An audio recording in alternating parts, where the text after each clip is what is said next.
Assalamualaikum warahmatullahi wabarakatuh.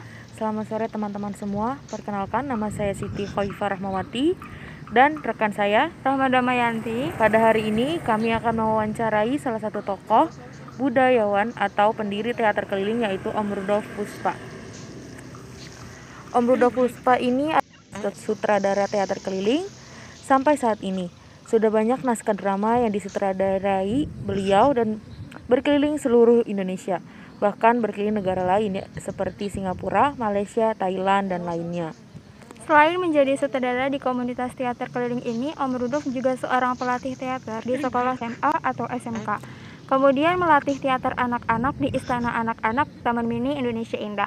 Bahkan setiap keliling di mancanegara, beliau selalu membuat pelatihan teater. Salah satunya yaitu melatih teater di Sabah, Malaysia. Kegiatannya sebagai penulis naskah drama, Om Rudolf sudah menulis beberapa naskah drama. Di antaranya yang terbaru adalah Sang Saka 2016, Quran dan Koran, dan sejumlah naskah pendek untuk televisi di Balikpapan. Om Rudolf juga menulis beberapa saduran dan buku. Selain itu, banyak sekali penghargaan yang sudah didapatkan oleh Om Rudolf. Di antaranya yaitu penghargaan dari KBRI di Berlin pada tahun 2015, Teater Indonesia pada tahun 2016 sebagai Abdi Abadi, penghargaan 35 tahun Bentara Budaya pada tahun 2017 sebagai Pegiat Teater Jakarta, dan penghargaan dari Dirjen Kebudayaan Kemendikbud pada tahun 2018. Selamat siang. Gimana Pak kabarnya hari ini? Baik. Bapak sekarang saya mau tanya Pak, Bapak sekarang lagi sibuk apa? Apakah mau ada keluaran teater terbaru atau sedang sibuk yang lain? Ya, bulan Desember ini memang kita nyebutnya persiapan ya, jadi karena sudah berharap tahun depan itu bisa jalan, jadi kita udah menyiapkan program ya, untuk tahun 2022. Jadi ada 4 program besar di teater keliling ini. Satu, nanti akan ada semacam workshop besar gitu ya, tentang teater tradisional Jakarta, yang nanti akan kita bikin dengan cara memilih 10 grup yang nanti akan kita audisi lah. Dari 10 grup itu tiap grup hanya mengirim 1 orang, jadi 10 orang kita latih selama 4-5 bulan. Dari dia bisa jadi saudara, bisa segala macam, pokoknya selesai program ini dia harus pementasan. Tapi kita akan terus dampingi gitu. Jadi cara latihan kita tuh workshopnya kami tidak akan guru ke murid itu enggak, tapi kami hanya mencoba supaya mereka itu semuanya mereka yang menentukan. Jadi betul-betul kita hanya ngomong-ngomong inovasinya apa, tapi yang menjalankan semua, dengan harapan nantinya itu setelah selesai ini mereka bisa jadi sutradara yang bagus. Jadi 10 orang harus bisa jadi sutradara semua, harus bisa jadi sampai ke manajemennya segala, sampai nanti harus pentas, gedungnya harus naik sendiri, biayanya juga mereka yang cari. Walaupun di belakang kita sudah teng-tengan, tapi mereka harus dididik untuk mencari dulu. Yang kedua, kami akan keliling ada 10 kota yang akan kami datangi. Yang ketiga, kami akan membuat film musikal tentang Ismail Marzuki, akan kita buat, dan pertengahan tahun sudah bisa disebarkan lewat YouTube. Yang terakhir kami ke Eropa. Itu jadi keempat. Jadi yang keliling nanti kita akan menggarap Calon Arang, musikal Calon Arang dalam 2 bahasa ya, artinya Inggris dan Indonesia. Yang Indonesia untuk keliling di Indonesia, yang Inggris ke luar. Itu yang kita siapkan untuk tahun 2022. Berarti kalau misalkan kita mau ke luar negeri itu persiapannya harus benar-benar lama gitu ya Pak? Ya, mulai Januari udah mulai. Jadi 4 program itu digarap mulai Januari semua. Jadi memang berbarengan semua. Berarti berharap COVID cepat selesai ya? Nah, Apa nggak akan selesai. Kita siap untuk berdampingan dengan COVID saya. berarti jalan terus ya Pak? Ya, jadi itu kan flu ya sebetulnya flu. Ya kayak flu ya sampai sekarang kan nggak selesai-selesai. Cuma asal prokesnya bagus ya. Mudah-mudahan lah. Ya, jadi kita memang menemukan banyak cara kok untuk berlatih sampai ya mudah-mudahan seterusnya ya kita sampai hari ini masih jauh nggak ada yang kena karena kita berlatih dan segala macam dengan proses yang bagus dan ini yang dijaga ya nomor satu kan itu satu ketakutan nggak ada memang berdamai lah apa itu kalau damai kan sama musuh pun. Iya. Ini kan Om Rudolf itu kan seorang pemimpin teater keliling ya atau seniman teaternya langsung. Dan juga sudah banyak penghargaan yang Om Rudolf itu dapatkan dan naskah drama yang dibuat. Itu bagaimana perjalanan Om Rudolf itu dan apa yang memotivasi Om Rudolf hingga sampai pada titik ini Om? Sebetulnya saya bukan pemimpin ya di teater keliling, karena pemimpinnya ada sendiri. Tapi orang memang kebanyakan di Indonesia itu kalau sudah dengar sebuah grup sutradaranya siapa itu ya dianggap ya dia pemimpin juga. Tapi kami yang memulai bahwa manajemen sama artistik itu harus beda. Jadi memang yang profesional begitu. Jadi saya nggak tahu kalau biasa ngomong manajemen nggak ngerti bagaimana menjual ini. Jadi kasarnya itu saya itu direktur pabriknya, tapi direktur perusahaannya ada sendiri. Dia yang cari mati-matian bagaimana mengadopkan segala macam dana segala macam. Kaminya hanya menyediakan bagaimana ini makanan jadi bagus enak. Nah itu bagian saya di situ. Jadi, makanya saya hanya sutradara, tapi di dalam organisasi nggak ada nama saya. Saya hanya sutradara di sana. Pemimpinnya sekolah semua mereka punya sendiri. Nah itu dari tahun 74 kita berdiri, ketuanya yang namanya Dery Sirna itu kebetulan akhirnya jadi istri saya juga. Ya, sampai tahun 2015 kita ada regenerasi ya. Sehingga kebetulan kalau anak saya sendiri itu yang maju ya, saya nggak pernah nunjuk, nggak pernah. Dan seumur-umur sampai dia lulus kuliahnya juga nggak pernah ikut teater. jadi makanya saya selalu bilang regenerasi kami itu regenerasi mendadak tuh. Karena saya nggak pernah nyiapin, nggak pernah berpikir bahwa ya saya pikir saya nggak ada ya habis-habis lah. Bukan urusan saya. Jadi tahun 2015 ya udah lulus kuliah, bekerja udah kuliahnya aja di politik ya, di hubungan internasional di Unpad kan. Tiba-tiba karena saya udah mulai nggak pernah ngomong politik lagi, kok berubah. Terus tiba-tiba dia bilang, saya dulu nyesel sekolah SMA nggak suka sejarah. Emang kenapa? Ya ternyata bangsa ini rusaknya karena nggak tahu sejarah. Terus kenapa? Kita bikin teater keliling itu menggarap sejarah. Saya dengan bikin jas merah yang tahun 2015. Itu kita satunya selanjutnya dia nggak saya tekuni manajemen. Saya bilang ya bilang mak kamu ini. Akhirnya dia ngomong setuju ya, terus jalan dia sampai sekarang gitu. Sampai sekarang dia yang jadi pemimpinnya. Ibunya udah nggak ikut apa-apa. Jadi ya pembina lah penasihat aja. Cuma sutradara masih saya gitu kan. Ini bidang yang ternyata susah itu ditularkan. Iya. Itu memang harus bakat ya, harus punya itu. Tapi ada yang ngawalin gitu nggak? Banyak, dan saya memang kepingin jadi ada apa ya. Saya punya asisten 4 orang. Satu pun kalau saya suruh nyutradara nggak ada yang mau. belum kapan lagi. Nah itu yang membuat apa ya, saya senang gitu artinya kok jalan terus gitu ya, syukurlah gitu. Jadi yang membuat saya dulu kenapa membuat keliling sampai bisa begini gitu ya, karena ada satu apa ya, kesadaran pada diri saya itu senang keluyuran gitu. Jadi Wong Solo itu ya apa ya, Wong Solo itu senangnya keluyuran, senang makan enak, keluyuran kan itu. Nah, jadi makanya Solo itu selalu disebut kota nggak pernah tidur kan, karena kalau malam itu nggak ada orang di rumah anak muda itu. Mulai SMA mesti di luar.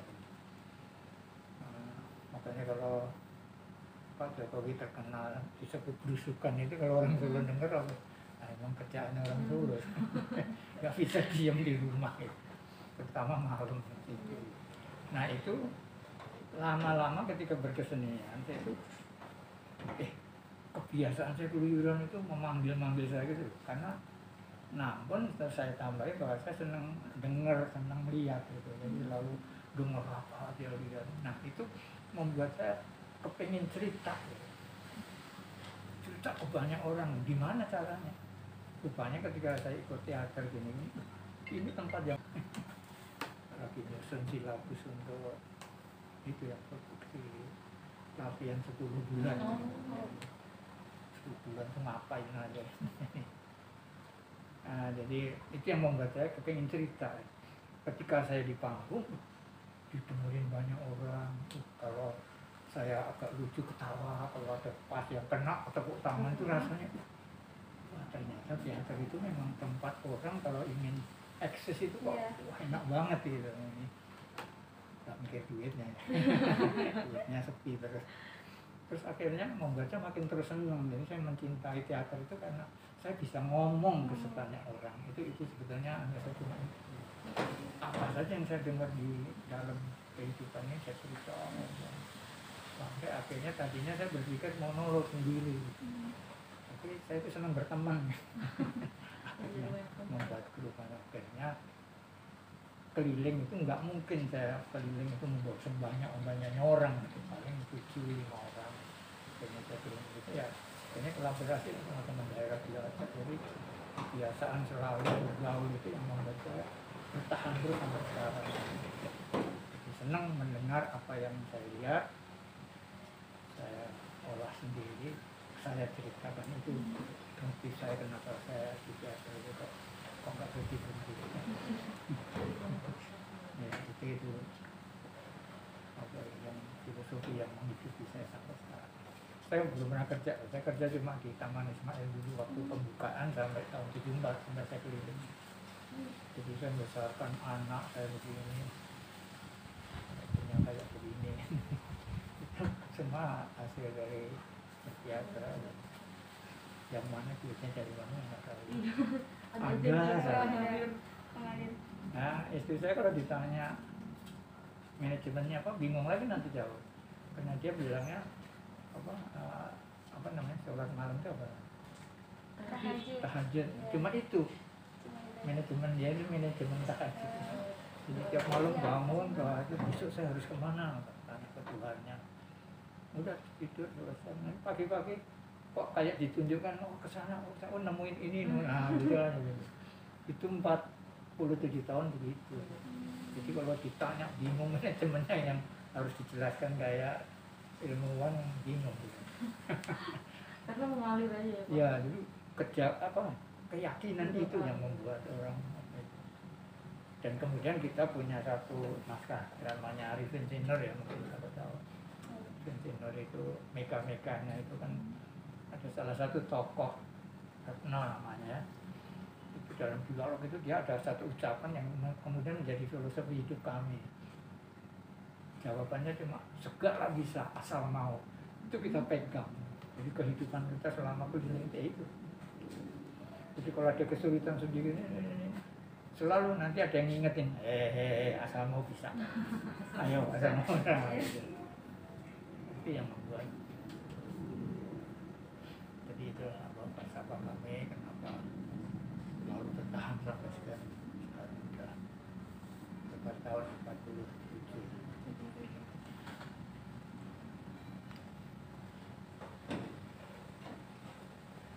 Selama menjadi sutradara teater keliling ini pasti banyak momen yang udah dilewatin, dan momen yang paling berharga bagi bagi Om Rudolf sendiri itu apa? Yang paling berharga itu ketika saya bisa mempertemukan pemimpin daerah dengan rakyatnya. Sehingga ketika kami ke daerah kemana-mana itu selalu istri saya yang menghubungi, kan dia kan urusannya itu harus sampai ketemu bupati atau pak lurah atau gubernur, itu harus ketemu dan harus berjuang sampai mati-matian, dia harus nonton. Nah nanti dia akan ngobrol nih, Pak Bupati akan cerita, wah rakyat saya tuh macam-macam lah gitu ya, yang dia nggak senangnya, yang dia inginkan ya. Nah kami yang bagian pemain-pemain itu ngeluyur ke kampung-kampung, ngobrol di jalanan untuk mendengar aspirasi mereka apa gitu, ada kekecewaannya lah apa. Nah itu ketika nanti di panggung dua-duanya nonton, nanti kita ketemukan, kita ucapan di panggung itu, wah bupatinya tepuk kalau pas apa yang dia mau itu ucapan, wah tepuk lagi rakyatnya apa yang dia mau dikecewakan, tanpa menyinggung mereka gitu, sehingga mereka menerima aja gitu. Sampai ada itu bupati telepon, wah lucu banget, saya suka sekali, ayo makan, oh diajak makan gitu. Dan selesai makan kenyang ngomongnya berkali, tapi saya pikir-pikir tajam juga. Wah bahasa kalian ini sebetulnya yang luar biasa. Oh bapak, itu kan menurut bapak, menurut kami enggak. Ya pokoknya maksudnya itulah kalian. itu yang paling bahagia kalau sampai bisa berhasil. Itu sesuatu yang cuma yang kami nggak bisa satu ketika di Timur itu tentara itu kan kecewa ya segala macam lah, jenderal-jenderalnya kan dari duit aja ya. Jadi itu yang apa, tapi ini otorika kan. Jadi itu apa, membuat kita mau mengucapkan di panggung kan susah ya. Karena namanya prajurit itu memang apa perintah atasan yang harus memang aturannya begitu, masa kita kritik memang aturannya begitu. Jadi tapi sebagai manusia dengar ceritanya itu kan malas gitu kan. Aduh, kita main di rumah sakit di Timur dulu di Dili, rumah sakit tentara yang pernah ini yang patah, yang ada satu yang lahirnya itu udah kayak udah mau copot aja gitu, ditaruh paling depan di tempat tidur. Wah saya main lucu, orang lain ketawa tapi dia mau ketawa kan kesakitan. Oh jadi saya bilang, aduh ini nyeksa, saya bukan nibur. Nah itu langsung tensi kita lucu itu kita kurangi gitu kan, nggak tega lihat gitu. Waduh kayak gitu. Nah yang kayak gitu itu kan apa ya? Dan itu keluarga dia, istrinya, anaknya nggak tahu bahwa suaminya nggak ada, karena nggak boleh dikasih tahu. Nah yang kayak gitu itu pengalaman yang kita nggak bisa lupa ya kayak ketika kita masuk Timur gitu. Katanya aman tapi ngeri juga. Orang kita main di panggung terbuka aja, dan kita dibawa pakai tank, dibilang nanti kalau ada suara tembakan cepat masuk tank. Iya pak, lari masuk tank. Jauh itu deh, oh jauh. Tapi lama-lama bolak-balik malah mikir jauh tapi peluru kan nyampe. Dan kita di panggung kan kelihatan gitu, yang penonton gelap ya. Iya, itu juga nggak bisa lupa. Emosi memainkan peran, emosi ketakutan. Itu 1,5 jam gitu ya terpanggung.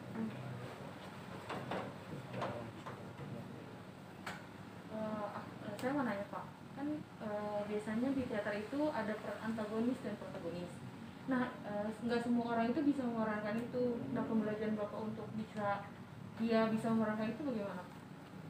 Ada ilmunya kok di teater, ada yang disebut magic if itu ya, itu dari Stanislavski. Jadi udah di ilmu jika itu jadi menjadi ya. Jadi ilmu menjadi itu sesuatu yang memang menjadi sesuatu kekuatannya seorang aktor gitu. Itu harus dikuasai, dipelajari. Jadi ketika menjadi apa sekarang saya adalah jaksa, menjadi jaksa itu bagaimana? Jadi saya mengajarinya bukan saya menjadi jaksa itu jaksa seperti itu, tapi kalau saya ini jaksa, jadi saya harus punya ilmu ini, wah saya harus mengerti undang-undang, supaya mengerti mana? Cari undang-undang baca. Sampai jadi menjadi jaksa ya lengkap lah, kita itu benar-benar jaksa. Wah aktingnya gimana ya? Lihat aja jaksa tiap pergi ke sana, lihat sampai akhirnya jadi gitu menjadi. Makanya waktu ngajar S tuh menjadi wah, oh ini anaknya nakal gitu, kritis. Saya kok melihat orang DPR itu kok nggak kayak anggota DPR ya, kok nggak kayak Dewan Rakyat, Perwakilan Rakyat. Apa itu termasuk belum menjadi? Gitu. Ya iya, mungkin yang belum menjadi wakil rakyat itu. Nah itu jadi menjadi itu membuat, makanya teater keliling, karena keliling terus ya. Sekarang kamu main 100 kali tiap hari main dengan peran yang sama, itu kan bosan. Makanya kami modelnya berdiri tiap hari itu lukir terus, 10 orang perannya 10, gantian terus. Jadi pas kota ini saya jadi ini, besoknya saya pindah lagi, besok gitu. Jadi satu orang bisa memainkan 10 peran itu. Jadi harus berlatihan. Bahkan bermain cowok jadi cewek jadi biasa. Jadi itu ya, lama menggemblengnya.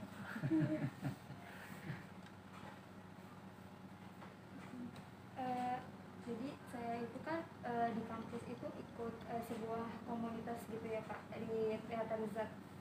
Tapi saya itu juga termasuk orang yang susah banget acting menangis, marah gitu. Tapi dengan keadaan saya pada saat itu senang gitu. Jadi saya susah berakting nangis gitu. Jadi itu apakah ada tipsnya supaya kita bisa berakting nangis pada saat kita senang? Apa ya? Orang Indonesia ini kan lucu. Saya mau main drama, jadi memandang teater, memandang pemeranan itu seolah-olah kita itu terus lepas dari diri kita. Itu yang membuat kita sulit. Padahal sehari-hari kamu ingat-ingat aja ketika dimaki-maki pacar kamu nangis kan gitu ya, wah berantem nangis, itu kan banyak sekali pengalaman kayak gitu. Kenapa itu nggak diambil aja? Jadi ketika peran kamu peran yang harus nangis ya, walaupun ketika kamu main lagi senang-senang itu baru dapat lotre, wah senang, terus main yang sedih. Nah itu caranya cuma kalau menurut ilmunya kan melatih daya ingatan emosi. Jadi teknik emosional, teknik emosional. Pada orang Indonesia itu paling mudah nangis. Tapi kalau di panggung kok susah. Susah karena deg-degan. Apalagi ketawa. Lihat seluruh kalau kamu main drama apa aja kamu lihat. Kalau sudah adegan ketawa itu hampir 90% nggak ada yang benar. Sampai sekarang apa ketawa aja gampang. Coba di panggung. Aduh, nggak bisa ketawa. Itu kenapa gitu? Orang Indonesia itu paling gampang ketawa loh. Iya sih. Kan melihat sesuatu, bahkan lihat orang tabrakan sampai tujuannya ketawa loh. Tabrakan kok ketawa. Absurd kan orang Indonesia. Jadi tapi kalau ketika kita harus menjadi itu kok nggak bisa malah. Iya. Nah itu sebabnya salah satunya itu menganggap teater itu dengan kita itu ada sekatnya gitu. Seolah-olah teater itu sesuatu yang suci, yang sakral, yang dimasukin itu harus nyembah-nyembah. Yang teater ya kayak rumah sendiri. Jadi istilahnya kalau teater itu belum at home. Kalau sudah di at home kan di pojok sana itu bisa nangis. Di depan kamar mandi ketawa-ketawa begitu masuk nangis, ingat sesuatu, lihat air ingat yang macam-macam. Caranya cuma itu, jadikan teater itu ya rumah kamu, jangan berpikir yang lihat sutradara serem. Makanya saya menjadi sutradara nggak mau serem-serem. Tanya pemain teater gitu, banyak yang ceritanya ya sampai keluar dari teater keliling ini mau karena pindah kota kan ikut grup sana nggak jadi gitu. Wah kok saudaranya kok galak kan. Pakai marah-marah. Saya 5 tahun sama om nggak pernah dimarahin.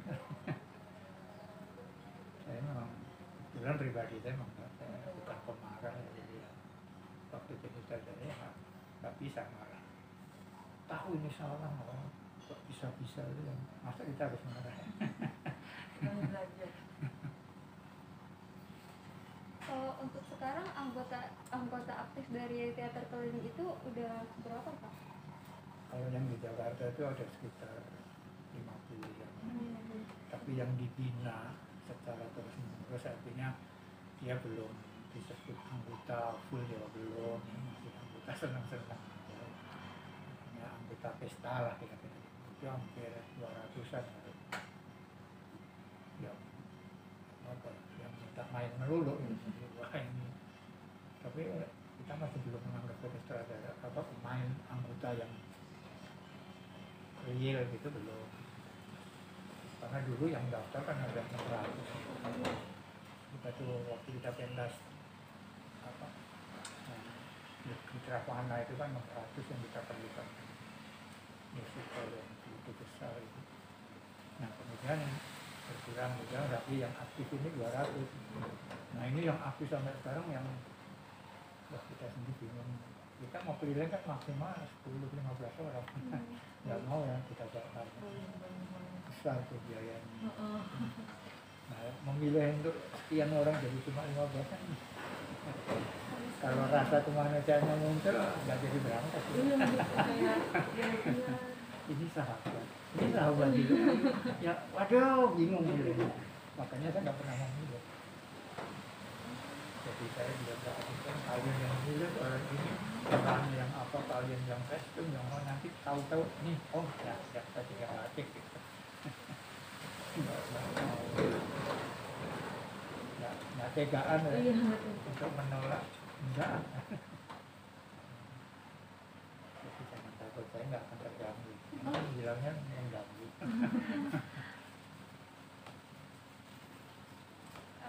Saya melihat di biografi Om Rudolf ini kan bahwa Om Rudolf itu seorang pelatih anak-anak juga kan ya Pak. Itu melatih anak-anak itu apakah susah diatur atau gampang? Kalau untuk saya enggak. Karena saya kebetulan aja yang mungkin saya itu kok orang yang cepat bisa akrab sama anak sampai nenek-nenek gitu.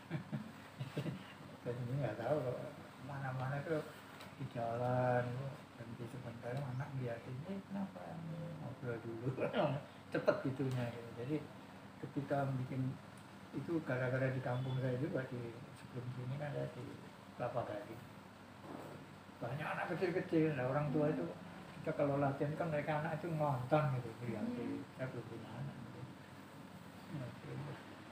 Oh ikut diapain akhirnya ya udah ya latihan udah ikut latihan bikin gitu. Terus ibu-ibu di kampungnya itu yang urunan apa yuk kita pentaskan Pak, dia seneng ayo. Mereka yang cari gedung dan pentas itu sampai ikut festival teater anak-anak itu sampai juara 1, juara 2 gitu. Bahkan saya terpilih sebagai ketua persatuan teater anak-anak gitu yang saya itu nggak pernah ngurusi anak malah akhirnya 2 kali bikin festival terus saya serahkan ke udah 2 tahun pegang gantian dong masa saya mau keliling. Jadi seneng apa anak itu cuma satu, anak itu kuncinya. Setiap manusia itu sebenarnya punya hasratnya itu apa? Meniru. Cuma itu aja. Jadi kalau anak itu kita lihatin kita misalnya mau cerita ini tokohnya dia binatang gitu apa macan, kita ceritain macan kasih gambar macannya, nanti dia lihat oh ya kakinya gini ya dia udah mulai gerak kan, udah diikutin aja. Oh gini, oh iya ada. Jadi mereka bergerak sendiri, itu yang membuat mereka senang. Gampang kalau kayak gitu di acak apa ya anak-anak ini. Berarti termasuk nggak sulit ya untuk kalian? Enggak, kalau untuk saya enggak. Kalau keliling itu kami juga sering di pusat bahasa kan sering dikontrak untuk dikirim ke daerah-daerah melatih anak SD sampai SMA ya. Nah saya selalu yang SMP SMA saya barengkan, tapi yang anak-anak enggak. Kok enggak dibareng? Ya enggak bisa lah anak SD sama anak SMA. Ngomongnya juga bingung sana. Kalau SD lebih ke bercerita terus ditunjukin. Ya. Enggak dicerita aja nanti sampai dia nanti sendiri. Dia sendiri. Kita cerita macan itu punya kuku. Terus dia nanti pegang-pegang. Enggak kayak gini kan ya? Oh, enggak, kukunya ada tajam. Oh, panjang ya, dia mulai itu panjang begini. Terus garuk-garuk. Jadi dia lakukan sendiri. Kalau SMA itu sudah punya kemauan. Kalau anak SD sampai SMP itu masih lebih mudah dilatih. kan dia nggak ada takut salah, nggak ada, kan belum ada, nggak ada pingin apa-apa, pokoknya ayo. SMA masih udah mulai takut salah, malu nanti masih ya, pede gitu ya, iya. biasanya kan gitu. SMA udah agak susah, harus punya teknik tertentu. Jadi kan kalau misalkan kita komoditas seperti itu kan kayak ada orang yang mau niat ikut inilah atau misalkan malas ikut inilah, itu bagaimana untuk kita membangkitkan rasa semangat kita untuk ikut komunitas itu gitu, teater. Apa ya, orang mau ikut sesuatu itu kan kalau orang, apalagi orang udah gede ya, pasti akan melihat dulu kan, saya mau ikut itu, tapi apa sih itu, nah itu apa.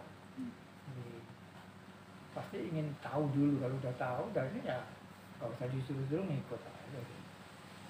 Jadi kita harus menunjukkan bahwa yang mau kamu makan ini enak, yang mau kamu ikuti itu memang menyenangkan. Nah itu, nah kadang-kadang kritik saya ke grup-grup teater kan, kalian sering apa ya, pelatih itu seniman tuh egonya gede banget sih, egois banget seniman itu dasar. Semua orang harus ngikut saya yang paling kan gitu. Nah, saya sering bilang jangan gitu ya. Dengar dulu lah mereka itu, apalagi sekarang ya, anak-anak yang disebut milenial lah, generasi Z lah, entah apa aja.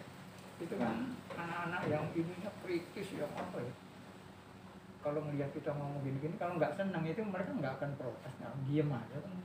Tapi bisa nggak datang gitu. Iya. Dia nggak akan marah, dia hanya merasa bukan tempat saya. Udah. Berarti kan praktis kan, cara dia memutuskan saya itu harus berada di mana itu begitu.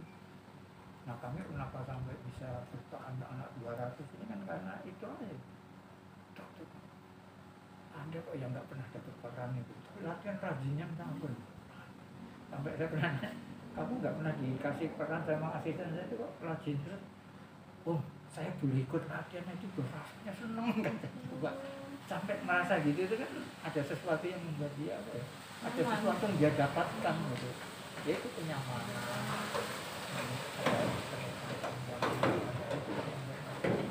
Bertahan. Ini enggak.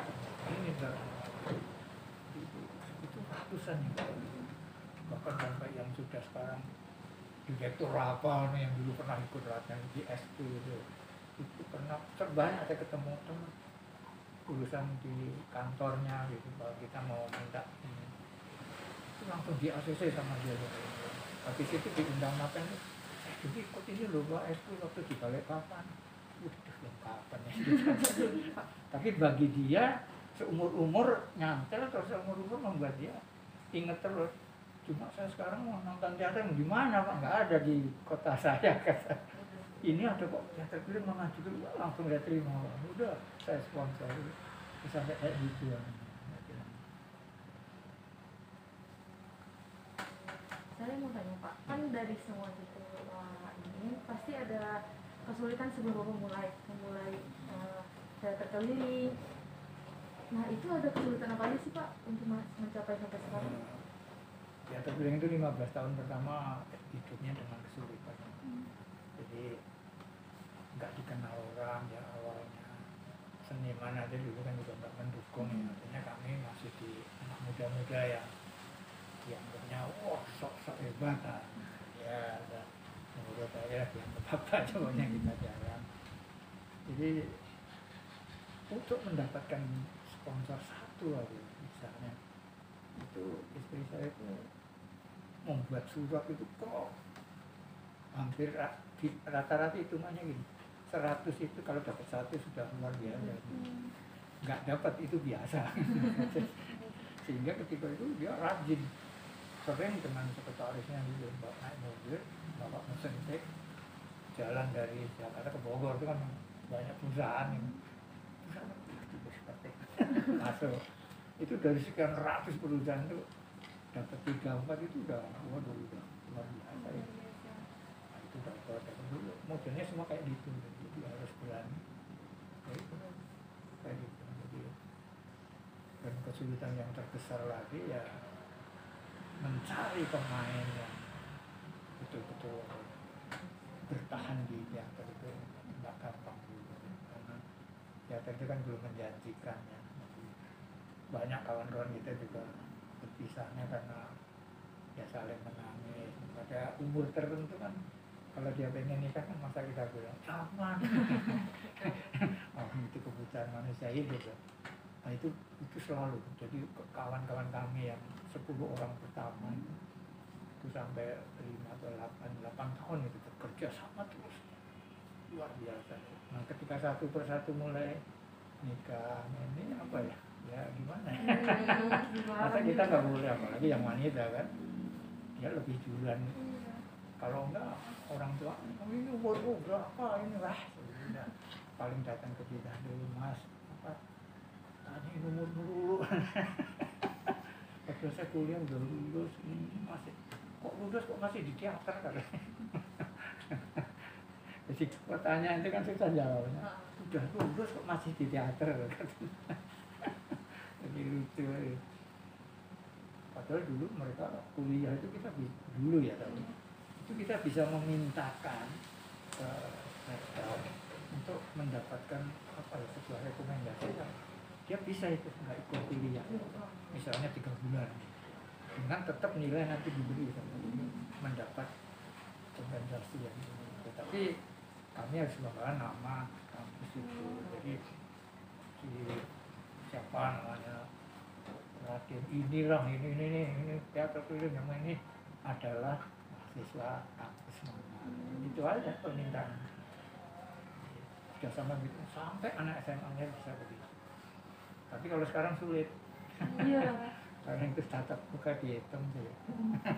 Kalau dulu masih nggak tahu ya kok bisa diakali gitu.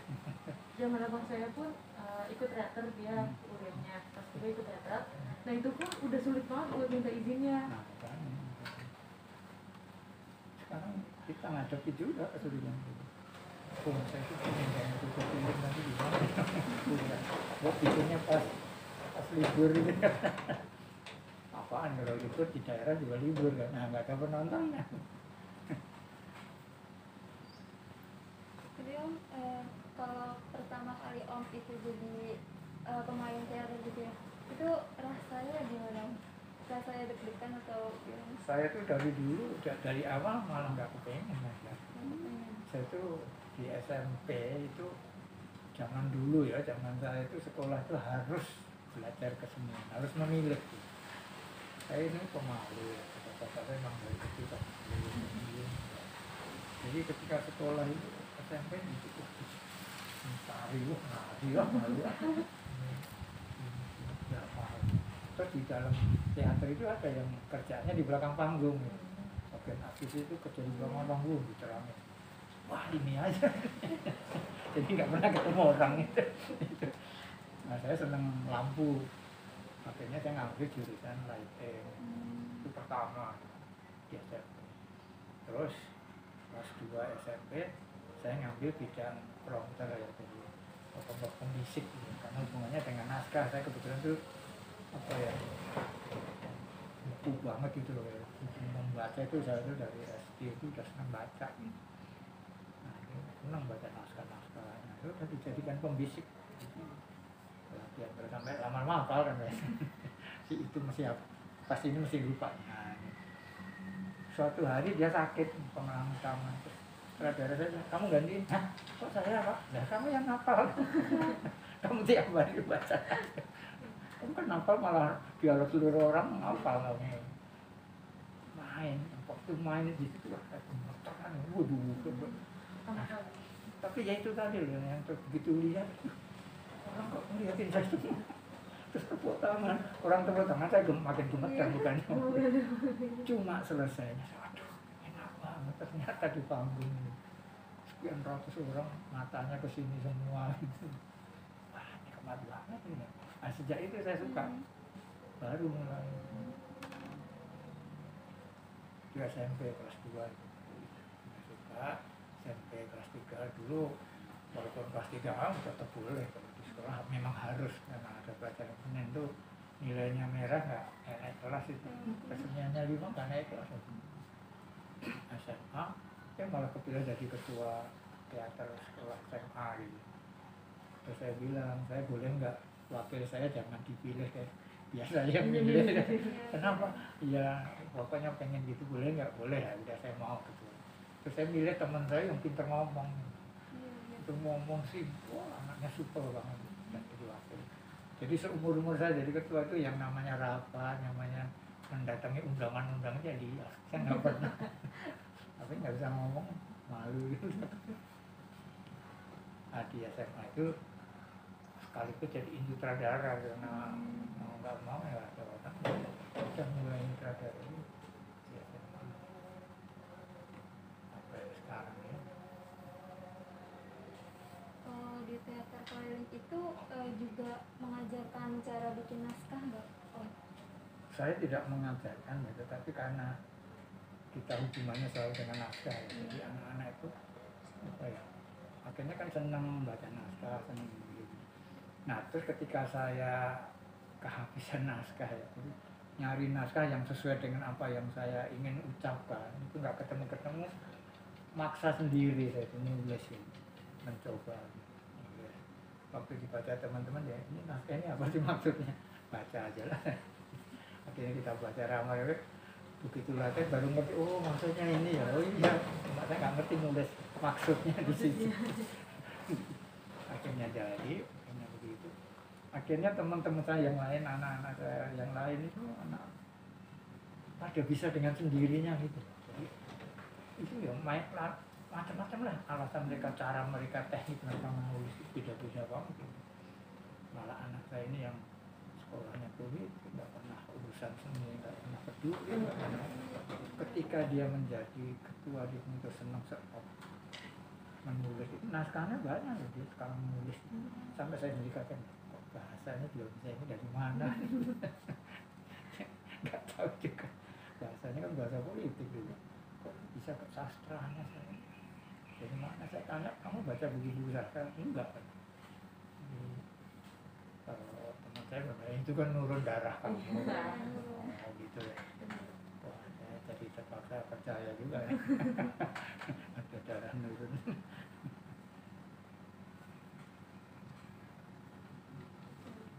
Tapi cuma saya selalu mengatakan, kalau ingin jadi penulis naskah, tiap hari kamu nulis aja deh, apa aja tulis aja. Terus nggak selesai naskahnya atau apa, nulis lagi, tapi nggak nyambung sana, ya udah ini harus ini harus ini. Ini nulis lagi ngerti-ngerti, oh sambungannya sini.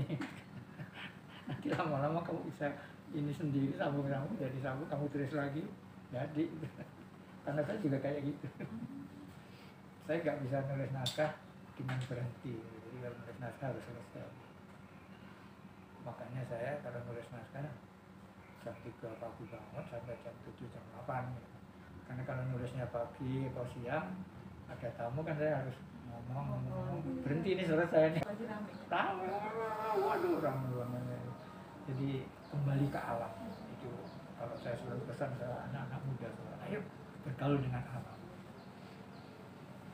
Jadi itu yang nomor 1, alam ya, pergi ke desa. Kemarin di Subang saya mau ngolok ya, acara peresmian Dewi Manggung. Saya tadinya juga mikir apa ini Dewi Manggung. Rupanya Dewi itu desa wisata. Kampungnya Manggung namanya. Jadi, wah itu keren juga saya bikin sampai. Nah itu di sana sudah ada 5 desa yang jadi desa wisata. Mereka diresmikan bupati. Yang terakhir ini adalah penghimpun seluruh desa-desa wisata yang sudah ada, disatukan satu kegiatan yang baru. Bagus ini. Terus kemarin saya ngomong bupati, wah ini anak-anak muda sini kan banyak nih. Ini ada yang nari lagi, ada ini. Iya. Teater ada Pak? Nggak ada teater. Bapak mau di sini, mau aja nggak ada. Yang penting bupati setuju. Duh, kenapa mesti harus bupati? Iya, yang punya anggaran kan bupati Pak. Rakyatnya setuju. Lain soal itu. Jadi yang punya kan Bapak. Tapi kalau tahun depan kita anggarkan, oke. Jadi alam, kembali ke alam. Wah, itu benar. kemarin tuh anak-anak jadi yang punya ini ya, Jakarta dulu itu yang punya anunya desa wisata Manggung itu anak-anaknya keluarganya muda-muda ya dibawa ke sana. Wah, anak yang seperti itu berguling-guling loh di rumput. Di kota nggak pernah ketemu. Rumputnya halus. Guling-guling saya lihat ini. Ibunya sampai jangan nanti gatel. Saya bilang biarin aja gatel, kasihan belum bedak. Tapi anak pun seneng banget. Jadi apa ya, alam. Jadi memang kembali ke alam. Di Jerman itu sekarang tanaman di bejanya itu nggak dipotong, nggak diapa-apa, dibiarkan tumbuh.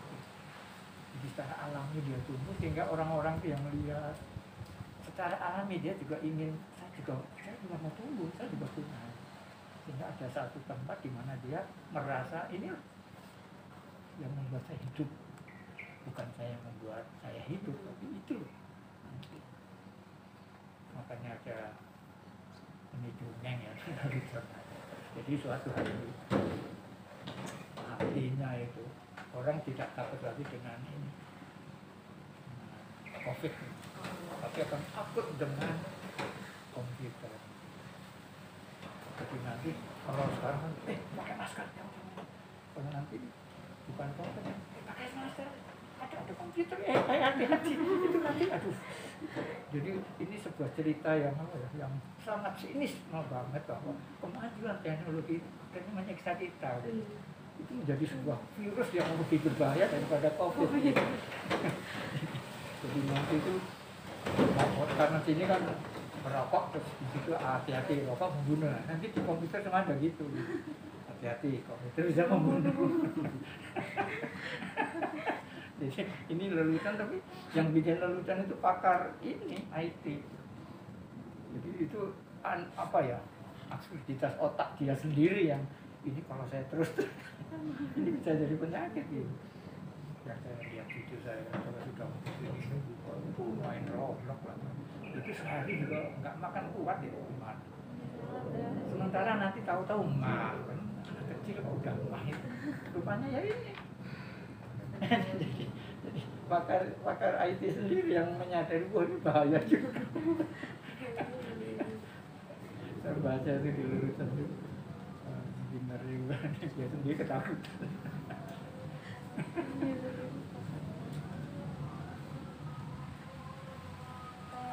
Mungkin itu saja yang akan kami tanyakan pada Om ini. Terima kasih sudah meluangkan waktunya. Terima kasih Pengalamannya. Terima kasih juga sudah berbagi pengalaman, ilmu, dan segala macam.